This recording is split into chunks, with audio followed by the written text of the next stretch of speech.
So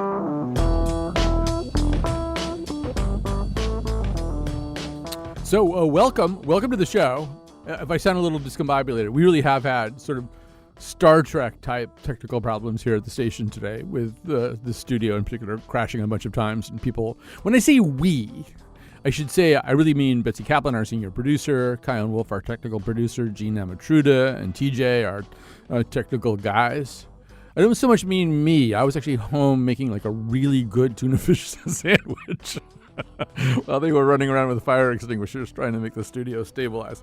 Anyway, but we feel confident, and if our confidence is misplaced, that will become part of our saga. So a little bit later in the show, we're going to talk about political debates and who gets to be on stage, particularly here in Connecticut, where that question has become newly fraught. And near the end of the show, I have to do a couple of farewells to people who left this earth over the weekend. Wonderful, good people. And we'll try to take your phone calls about all the other stuff that has come up so far. But right now we're going to begin with the big story of the weekend. To my way of thinking, the second biggest story of the weekend, because last night's Aaron Rodgers comeback was the biggest story for me. But I realize the rest of the world is far more transfixed by what happened at the U.S. Open. Joining us to talk about this is one of our favorites, Josh Levine, a writer and editorial director at Slate.com and host of Slate's terrific sports cast, Hang Up and Listen, which will be going up, if it hasn't already, at some point today. And you can hear them also talk about this very topic, the Serena Williams U.S. Open. Shana Tova, Josh, we already have like a big sports story here in 57-79, one of the big stories of the 57-79 sports season, and that is what happened at the U.S. Open. So I don't know if people see things differently. Tell me, just generally speaking, in a nutshell, how you would describe this to somebody who hadn't been through this. I would ask them to sit down and say it's going to be a long conversation. It's going to take an hour, maybe two, and we'll be here for a while, and we'll talk about sports and society and a lot of bigger issues, because the thing that was totally fascinating about this was that it so quickly transcended sports. Not even while it was still ongoing, it had transcended sports. And I can get to that in a second. But what happened was that Serena Williams was called for a violation during her U.S. Open final against Naomi Osaka. And that violation was that the chair umpire had perceived that she was receiving illegal coaching from the stands, that her coach was giving her hand signals, and that is not allowed in professional tennis at the Grand Slams.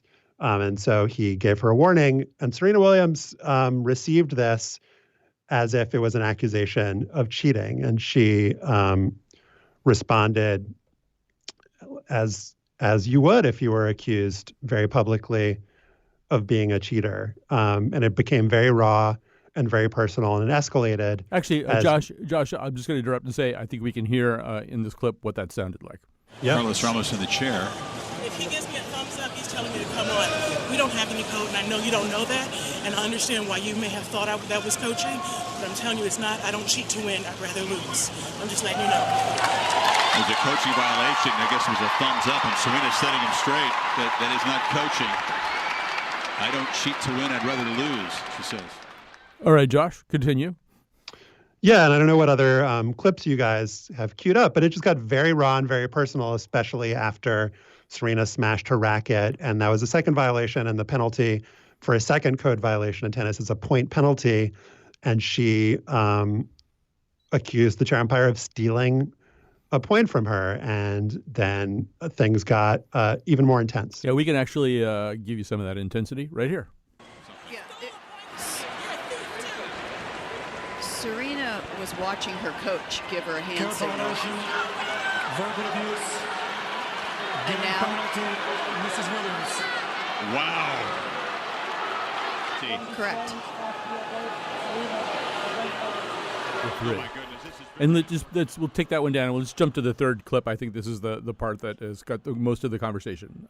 I think the third clip is the one that has the thief line in it. Oh, that was it. Okay, so potted it down by mistake. All right, so Josh Levine, most of the world, I guess, doesn't know most of this story, but I mean, it ends with this chair umpire deducting a game from this match, and Serena Williams did not take it well, as any competitive athlete probably would not take it well. I mean, first question that I have for you, though, is do you have sort of a sense of what was going to happen? I mean, we haven't even mentioned the name, I don't think, of the person who actually won the U.S. Open, which is very much a problem with this whole narrative, right? Yeah, Naomi Osaka was the winner, a 20-year-old woman who has talked continually about how Serena Williams is her hero and how she dreamed of playing Serena Williams in the U.S. Open final and appeared stricken throughout this whole episode. We should say that the way that Osaka was able to perform during this match, especially after the situation kind of got to be so intense and bizarre, was extremely admirable, especially given that it was her first Grand Slam final and that she was presumably nervous. But yeah, she was just kind of standing on the other side of the court while this was happening and just kind of doing her thing. I mean, I guess one question that I had was, Serena Williams is obviously a superlative athlete and a highly competitive person facing a very, very talented younger opponent. I wondered if any athlete who feels a game slipping away, any great pitcher who feels a game for whatever reason slipping away immediately concludes that he's being squeezed by the umpire. And I'm wondering whether any of that factored in. In other words, as Serena began to realize she was maybe in a little bit of trouble, did that kind of ratchet up some of her feeling of being victimized? I think that's certainly true. I think that I was asking folks on Twitter yesterday, what are some examples of athletes in any sport getting into a huge argument with the referees while they're winning?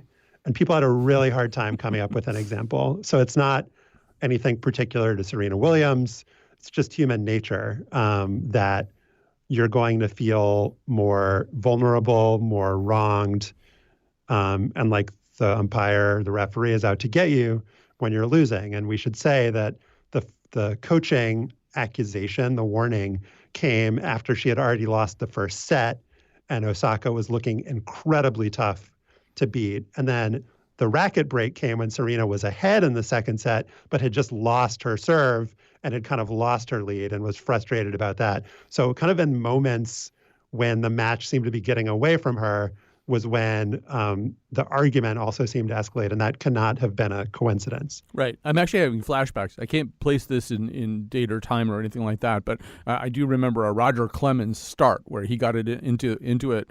He couldn't locate his pitches, and he was getting into it with the umpire, and the two things began to kind of feed on themselves and kind of begin to define his performance. And I'm pretty sure it was in a critical playoff game or something. You see athletes do that, and that seemed to be happening here. And first of all, I just want to say, we thought your piece about this was terrific. The piece that you wrote is the best thing I've read about it. And one thing that you tried to do is to not pin the tail on one donkey or the other, but sort of spread the blame out a little bit. Yeah, I think that the umpire certainly instigated this. For a little background on Carlos Ramos, he's known, he referees men's and women's matches for being a stickler for the rules. Different referees, as you know, across different sports have different styles.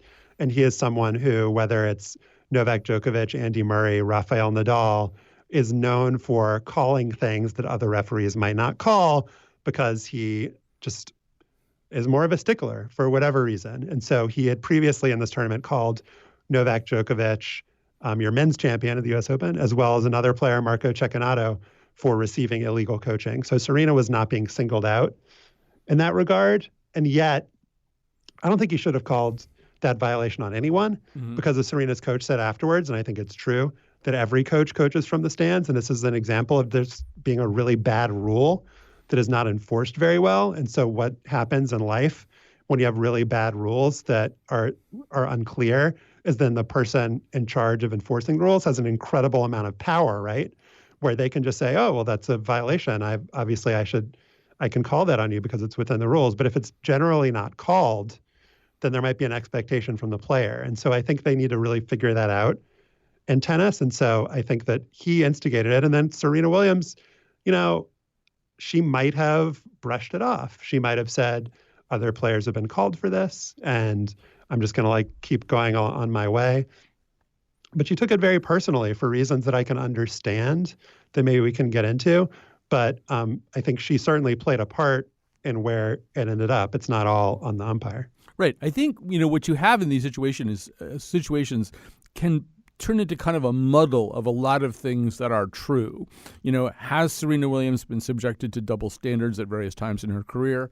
Yeah, I think that's sort of without question. Are there double standards within our society, not just tennis, but just generally speaking, for expressions of rage and anger? Are men treated differently when they do things like this than women? I think definitely true. Those are all definitely true. But in terms of this guy and then this athlete, it might have just been two people having a really bad day with each other, particularly as he, as you say, tried to enforce a rule that probably shouldn't exist, but which he, for whatever reason, has decided generally to take seriously.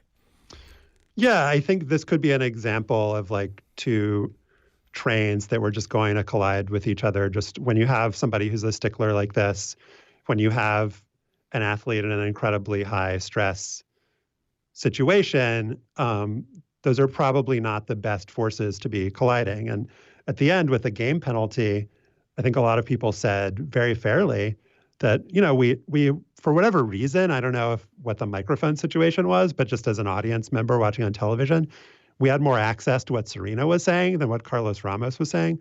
So I can't tell you with certainty that he didn't warn her, but it seemed like it kind of came out of the blue that when she called him a thief, she didn't use any expletives.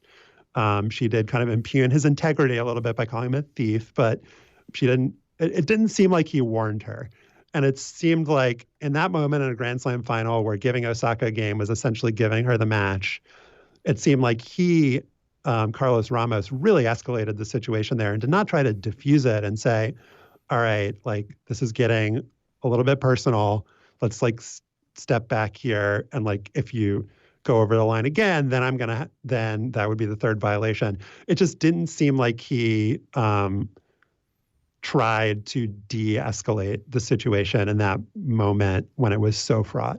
One thing that I've been thinking about sort of philosophically about, and this is probably too supercharged a situation to bring it up, but I find myself wondering whether expletives are always the worst thing that you can be called. That like, over the course of your life, you get called an a-hole and a d-bag and stuff so much it almost begins to Maybe lose. You do. I don't. I do all the time. Yes, I'm quite used to it. But if somebody called me unattractive inside, which is something that Serena did say to a different chair umpire, I might, particularly if I felt unattractive inside, that might be more some of Serena has kind of an interesting way, as you say, of making things rather personal.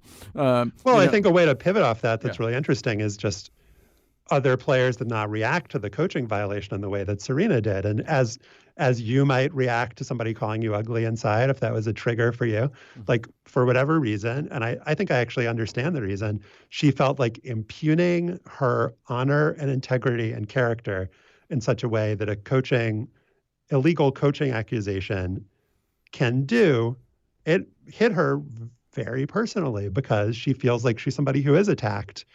Her integrity is attacked, and she is not treated with the respect that she deserves in a lot of different cases. And so I feel like I can understand that, and I can understand why she might feel that way, even if another player might not feel that way. I also just wanted to quickly go back to a point you made about how we can kind of stipulate about how she's faced sexism and racism throughout her career. And I think beyond stipulating it, I think we should say that she has faced more sexism and racism in her sport than maybe, I don't know about saying this, but she has just faced an enormous amount. Like, I don't think we can just kind of glide past that point. As a pioneer in the sport, as somebody who paved the way for a player like Naomi Osaka to be in the U.S. Open final against her. She is somebody who has faced so much, her and her sister, in her career. And so we have to take that into account, that it's an accumulation of decades of stuff that she's received and that she's heard, that this is not possibly an isolated moment for her, even if viewers, we see it that way. Right. And I think, the racism, I think we can analogize pretty easily among sports. But one of the things that's uniquely interesting about tennis is it's one of the few places in pro sports where you can see differences in how men and women are treated. For the most part, if you think about most other pro sports, men and women, they kind of aren't subjected to the same kinds of stresses and identical situations. I don't know. It's like a controlled experiment in that way. Yeah. So there's a way in which, at least the sexism part of it, this is one of the few opportunities for you to ask the question, are women treated differently by officials? Well, two things here. The thing that was so stark and telling about this is that Serena brought up sexism in the moment on the court. Like, it's usually something where if there's like a bigger picture issue that comes up on the field of play, then an athlete will talk about it in a press conference after the game, or, we'll talk about it on the radio the next day.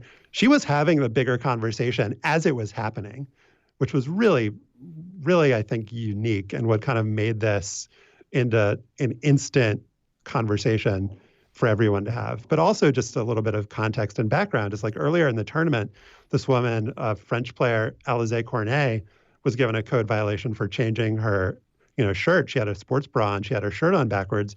She took it off and put it back on, and she was given a violation for it, which is just insane. It's like men are changing their shirts on the court all the time. And the U.S. Open, they conceded that this was a mistake.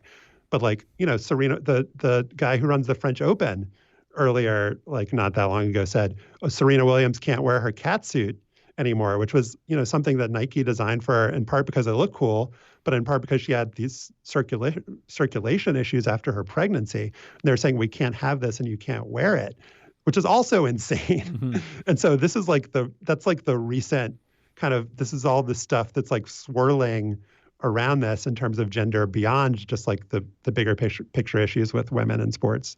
Yeah, and I think maybe that's one of the reasons I just, as we're getting ready to wrap up here, because I know you've got stuff to do, you said at the beginning, this moved out beyond sports. I don't know if you feel as though you've lined that out well enough at this point, but there was a way even, if you were watching Twitter while it was happening, where you suddenly realized that in a way that you are typically not being informed, well, I am not typically being informed on my Twitter feed about developments in tennis, something very different was unfolding. Yeah, and I think everyone can relate what happened to their own lives, which I think is always key as far as making a conversation broader. If you're not a tennis fan, or even if you aren't watching the match, you can just watch a clip or hear about what happened. And I think especially for, women and people of color, feeling like a visceral feeling of, that this was something that needed to be talked about and needed to be addressed in a more global sense, I think was really key. Okay, we're going to wrap it up there, although I'll take phone calls about this later. I don't know much about tennis. I do know a lot about people named McEnroe, so I'll just point out for historical context that I believe in 1983, John McEnroe was fined for calling Thomas Smith a communist bastard.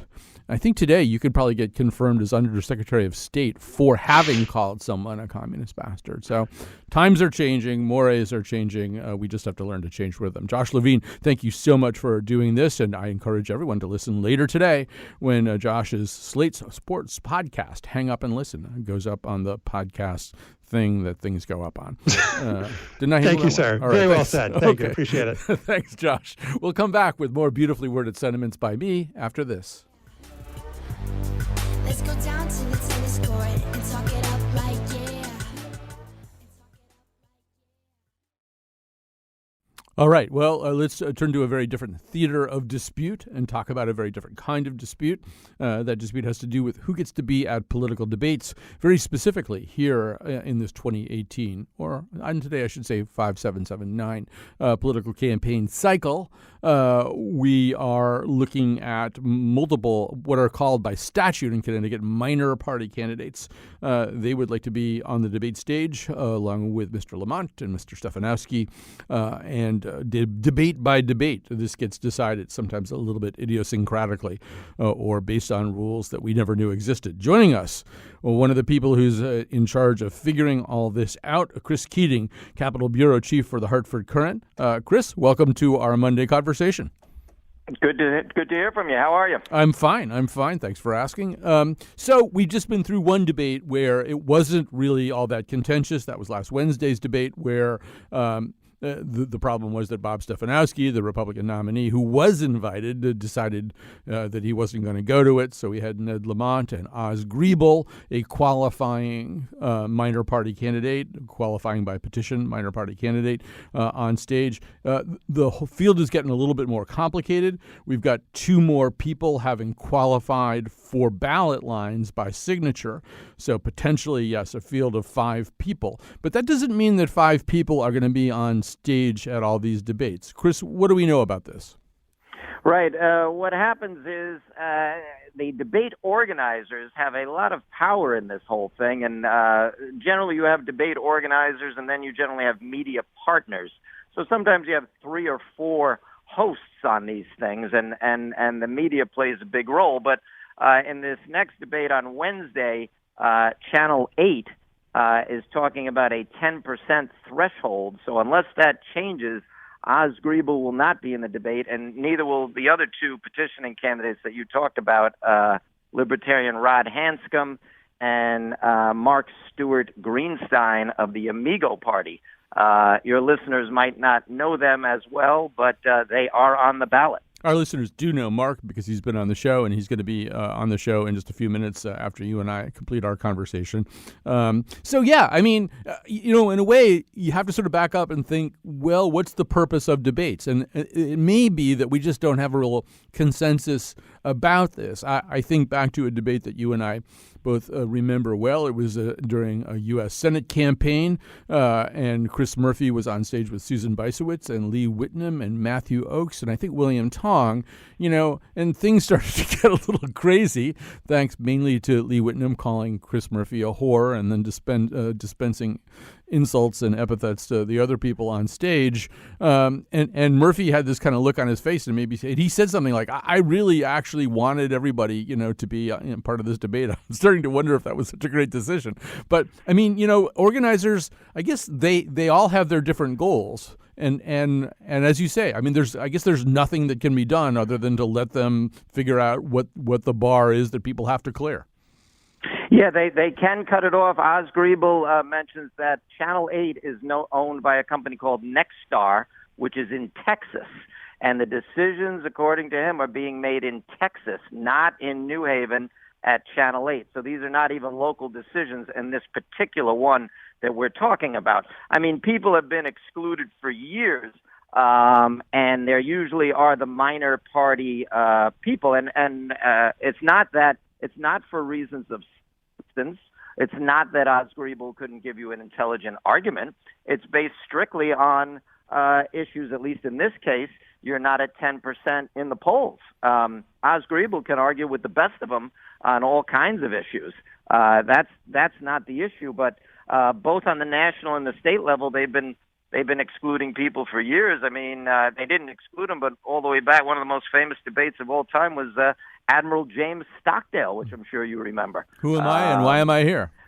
Yes, with Ross Perot back in the day. So versus more recently, your listeners will remember, Trump being on stage in the middle and literally like 15, 16, 17 Republicans up on the stage.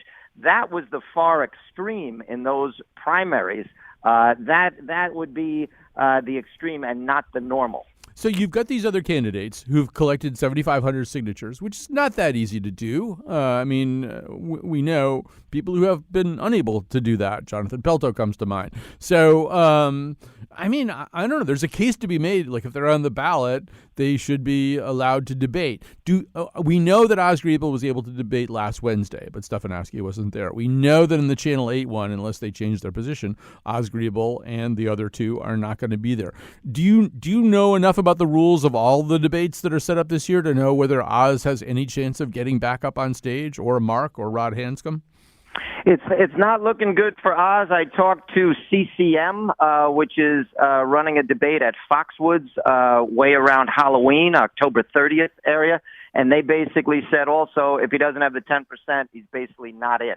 That right now, at the moment, it's just Lamont and Stefanowski. So in general, It doesn't look good for Oz. He has not been, and the other two minor party candidates, obviously. He has not been told officially 100% you're definitely out, but it is absolutely not looking good for him. All right, Chris. Well, thanks so much for joining us. I would imagine that this won't be the last time there's a conversation about this. In fact, if I were these three other candidates, I would at least be thinking about setting up my own debate with maybe just the three of us or whatever. Anyway, joining us right now is one of these three candidates. We don't have to be hypothetical about it anymore. Mark Stewart Greenstein of the Amigo Constitution Party joins us right now, not for the first time on this show. Mark, welcome back. Thanks for having me, and thanks for being really on the forefront of opening up at least conversation, if not debates. That's a really good deed. So give me your take on this. You've qualified for ballot access. I would imagine that was not all that easy. What's your reaction to the idea that you might not be allowed at any of the debates left to come? Let your listeners react. Among Oz, Rod, and I, we collected over 30,000 signatures. Bob Stefanowski got 42,000 votes, okay? Collectively, the three of us aren't that far behind, and that's with people who willingly said, I'm not part of a party, but I want to see your party, or I want to see you included. That's pretty hefty. And these debate organizers are basing it on polls. 70% of the people they're polling are already Republican or Democrat. So, of course, they're going to say, my one guy is Ned or my one guy is Bob, and that then takes out everybody else. If their polls were, what 3 or 4 people do you think deserve to be in the debate, then it's a different ballgame, and they serve everybody better by hearing more than just two opinions. I mean, in a way, first of all, I agree about this, and I think it's a self-feeding cycle. You guys don't have enough of a profile to score 10% in polls. We should first of all say polls are a snapshot of a moment. Polls don't. No poll ever proves anything. A poll is a kind of a snapshot of opinion, often statistically weighted opinion at a given moment. It's a bad index. It's a bad choice of a qualifying mechanism, and you guys are in kind of this vicious cycle where, if your profile isn't stark enough so that you can get 10% in the polls, you can't be in the debate, which means people are less likely to find out about you, which means you're less likely to be in future debates. If I were you, I would be as annoyed as you sound like you are. I'm mildly annoyed, but I'm an optimist. I really think truth will come out, and that thanks to people being resourceful and not relying only on Channel 8's duopoly of candidates, they'll find us. Right. It'd be nice if it happened sooner rather than later. I don't understand why there's a need for 2. You can fit 3 more chairs on the stage. Right. So these blinders that some debate people have on, some of them are blinders, and some of them just want to rail the system into a Democrat or Republican. For them, I have hate. For everybody else, I just say be open-minded that you don't have quirky people here. The 5 of us are pretty serious. Oz would make a very good governor. Rod would make a very good governor. I'd make a great governor. You don't have kookiness that you need to exclude. Put up 3 more chairs. Let people hear the rest of us. Right. You mentioned WTNH's duopoly. I didn't think we were going to drag Mark Davis's doo-wop singing into this, but if you insist on doing that, sure. But let me ask you this. Let's say you guys are stonewalled. Would it make some sense for the 3 of you to have a debate? For the 3 of you, at least, to... Oh, they exist already. Yeah. You might get an invitation to be a moderator. I'd be a moderator. I know you're on the list. I'm a busy guy, but I would be a moderator. I don't think I would want to moderate a debate, that had like all 5 of you. But for the 3 of you, I would do that. Well, why not have all 5? I mean, the other guys are invited. Yeah. And I believe it's October 4th is the first of these at Woodlands High School. So that's going to be Oz, Rod, me. If Ned and Susan, because they're inviting the lieutenant governors as well, if they both don't show, there will be empty seats. Okay? Yeah. Show everybody how the Democrat mainstream can't put one candidate in front of a bunch of students and media to talk with the rest of us. Well, first of all, I encourage you to do that. If I'm free for one of these and you choose me as your moderator, I don't know who you could get who would be better than me for that particular thing, but if you choose me and I could do it, I'll do it. But yeah, I just want to just weigh in. I mean, I usually don't, I don't often express opinions like this one, but I think you guys are getting screwed. And I think if you go and get 7,500 signatures, end of story. You're on the ballot. Why shouldn't you be at the debate? Those debates were set up to let the more credible people then get extra time. So that's your measurement mechanism. Let the people who are witnessing the debate have surveys afterwards. The ones who come in first and second on the next debate get more time. The ones who aren't very compelling, they get less time. They're still invited, but the audience has decided that you guys don't deserve as much speaking time as these other ones. Very fair. It does sound fair. Well, Mark Stewart, thank you so much for joining us from the Amigo Constitution Party. If people want to hear it, it's stewartforliberty.com. stewartforliberty.com. And so, I mean, he'll be on your ballot wherever it is that you're voting. He may not be on your debate stage, depending on where you live. All right, we're going to take a break. We're going to come back. I'm going to take your phone calls if you want to talk about either Serena Williams or who should be invited to debates or, I don't know, something else. 860-275-7266. I have two goodbyes I need to say, and also a congratulations.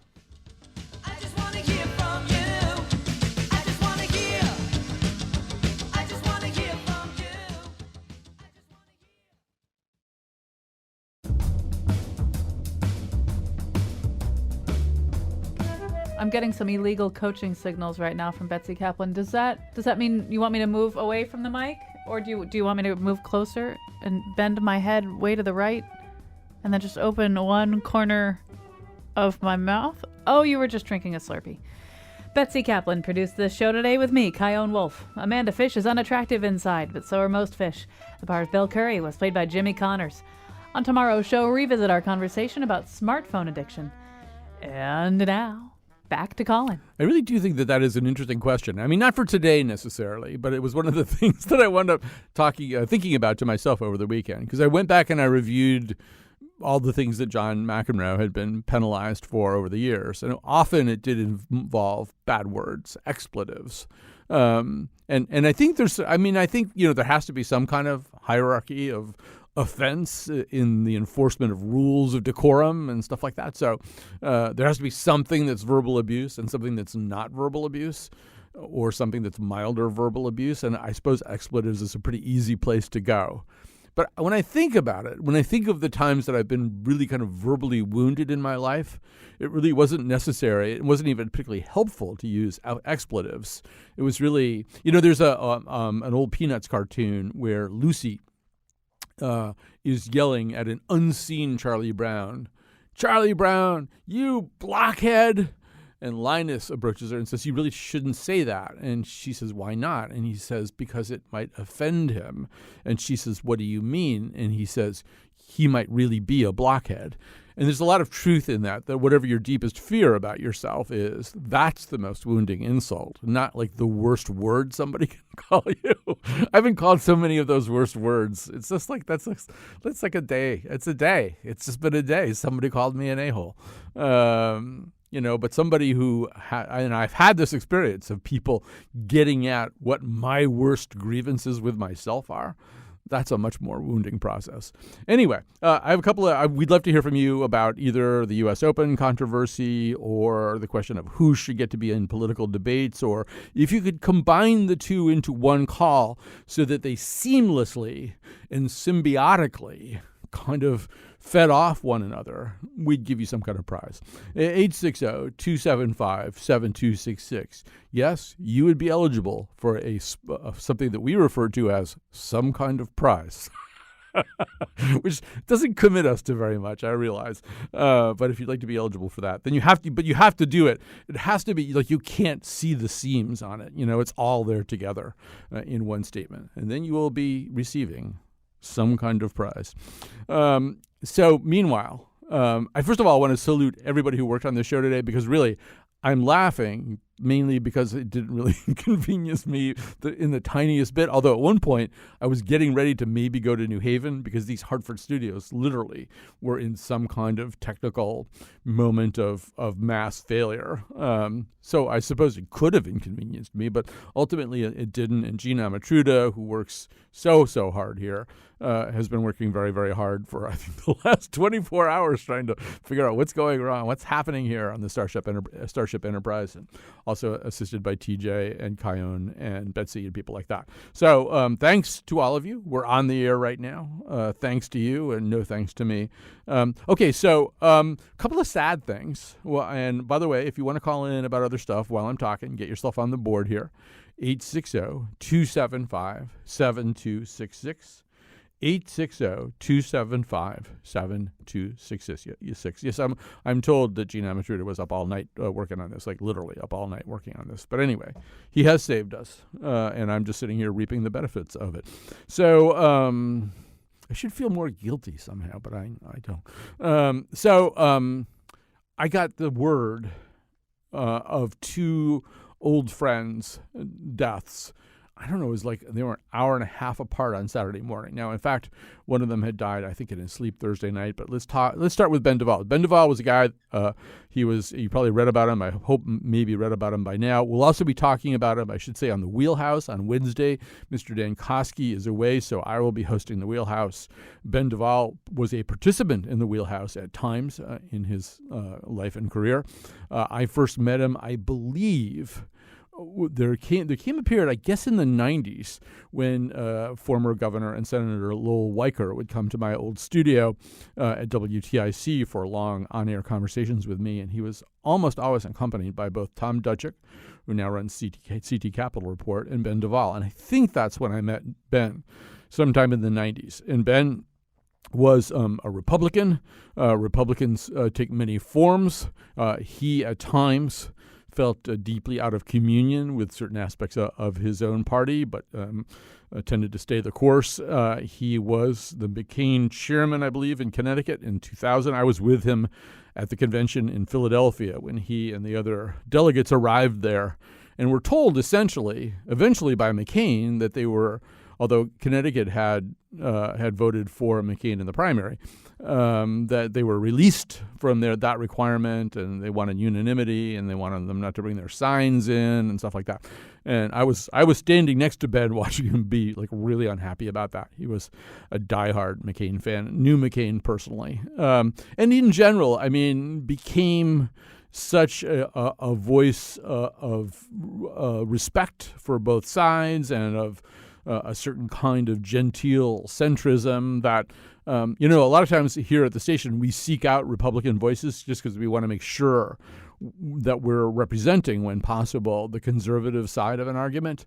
And Ben was so bipartisan and such a gentleman and such a guy who made a point of seeing both sides and seeing the other person's position that he really actually ultimately wasn't that effective a choice to do that. He was, if you really want to hear somebody with an inflexible position, that wouldn't have been Ben. Ben was much more interested in seeking consensus. And anyway, he was riding in the Smilo cancer ride, the bike ride, which he had trained for a long time, and his heart gave out, and they were not able to save him. And he was just a wonderful guy, and he added so much to the political discourse of this state, and he will be deeply, deeply missed.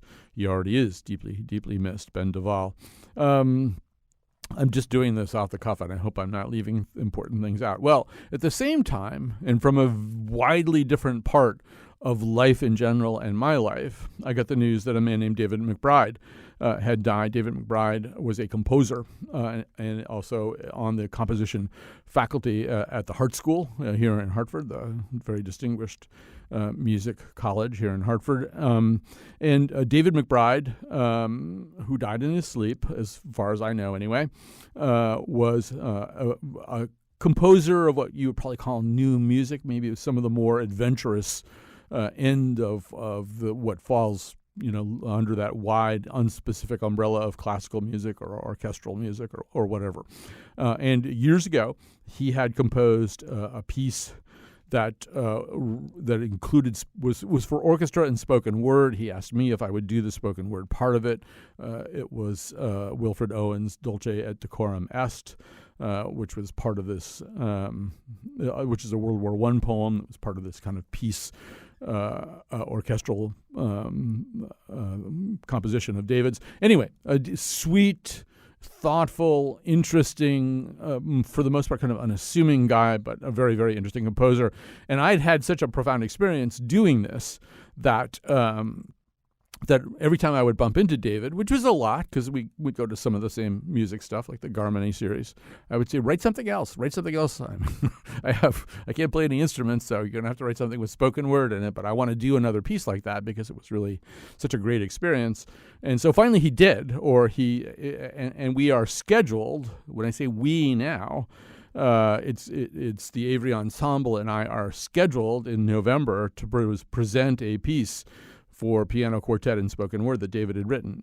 I will be honest with you and say at the moment, because this was a very sudden and unexpected thing, we're not 100% sure we know where all the parts of this composition are, but we're very committed to doing it in his memory and in his honor. And so we're going to work hard with his family to see if we can make sure we can find this stuff. I should say he also has this completely amazing family that includes these two kids. They're not kids anymore, one of whom is a distinguished filmmaker and jazz pianist, I believe, and then the other one is a prodigious jazz drummer. So anyway, I mean, I don't know, you lose people, right? It was hard to lose both of them, though, Ben Duvall and David McBride, and maybe a commonality would be their essential sweetness. You know, they were both very... they were lovely men, you know, and they were men who didn't feel the need to Bigfoot you or anything like that. They got through life more on humanity. So we'll miss both of them. And then we got a bunch of phone calls here. I just want to say one last thing. It is the kind of thing that probably gets overlooked a little bit on public radio. And also I realize it's not everybody's cup of tea. But I hope I'm saying her name right. I have now heard her name pronounced several different ways. But I'm going to just try. Bridget Oye, who was the Miss Connecticut in this year's tournament, was the first runner-up, which is like, you know, if for any reason Miss America is not able to fulfill her duties, Miss Connecticut would have to step in. And according to the Washington Post, she blew people away with her talent performance. Talent is a bigger part of Miss America now that they've gotten rid of the swimsuits. And she did an Irish step dance and moonwalked. So I've seen pictures of her in her Irish step dancing shoes that look hard to dance in. Apparently, somehow or other, she was able to get into a moonwalk. It wasn't enough to get her the win, but she's getting a lot of praise for it. And so we got to have her in here. We got to get to know. I mean, I want to know somebody who does Irish step dancing and moonwalks. All right, so we got time to go to the phones here. I'm going to just run right down the board unless somebody tells me. So Tony and Barbara are going to try it. Okay, so Tony from New Britain, you're on the air. Hi there. Yeah, so I think I've symbiotically merged the two topics. Yes. Okay. I think it's interesting to me that with both the tennis issue and both the debate issue, that it seems like the rules are maybe a moving target, and maybe it's more about the people who make the rules than it is about the participants themselves. That's pretty good. I think that qualifies you for some kind of prize. I'm going to put you on hold. Hopefully Betsy Kaplan is going to come on the air and take your details so that we can send you the very, very coveted some kind of prize. He's eligible, but, you know, it's not just one person. It's not like the U.S. Open where only one person wins. Or actually at the U.S. Open, they have a men's champion and a women's champion. So here's Barbara from Rocky Hill. Hi, Barbara. You're on the air. Thank you for taking my call. Sure. So I think it's all about fairness, and it's really hard to decide what's fair because everybody has their own view of what's fair. Like my grandson is always upset if the sister gets the bigger piece of cake. Mm-hmm. That's well done, too. I think that was an effective synthesis. You also will be receiving the very popular and much desired some kind of prize. Well, I mean, Wolfie, we have like this room that's full of, there's just stuff out there, right? I mean, I think we can just pick through it. That doesn't sound very attractive. And we'll sign it, yes. Whatever dubious thing it is that we sent to you will be signed by many people from the WNPR newsroom, assuming that our newsroom stays intact for the rest of the day, which is kind of a toss-up right now. So let's go to Jerry in Rocky Point, New York. Hi, Jerry. You're on the air. Hi. Going back to the match Saturday night, one of the terms that was thrown around was verbal abuse. That's what she was accused of. And they gloss it over. But I kind of think she was verbally abusive. I am not oblivious to all the other sides of the argument. But if she had just left it at, you're a thief, you stole a point from me, and didn't stand there jabbing her finger and continuing to rant, maybe it wasn't abusive. But I would have felt threatened by what she did. Well, let's look at it this way. I first of all, I think you've got a great point here, and we have to look at things kind of contextually. So one of the things that we know is that athletes tend to get mad at officials, and as Josh was pointing out earlier, this is 99% of the time when they're losing or they feel something is slipping away. At that moment, they're especially mad at the officials. They're competitive people. If you're operating at that level, you're probably the kind of person who's not good at blaming yourself. You think there's some other reason why this is happening to me. I'm Roger Clemens. I'm Serena Williams. I'm John. I'm whoever I am. This is somebody else's fault because I haven't lived my life in such a way that this could be happening to me. So yeah, I mean, that tends to happen. And, each sport tries to regulate it a little bit differently. Like in baseball, there's this incredibly unspoken code about what you can do and what you can't do and whether you can be looking at the person. If you're not looking at the ump while you're talking to them, that's different. And I'm sure that's true to a certain degree in football and basketball too. And then there are just lines you're not allowed to cross.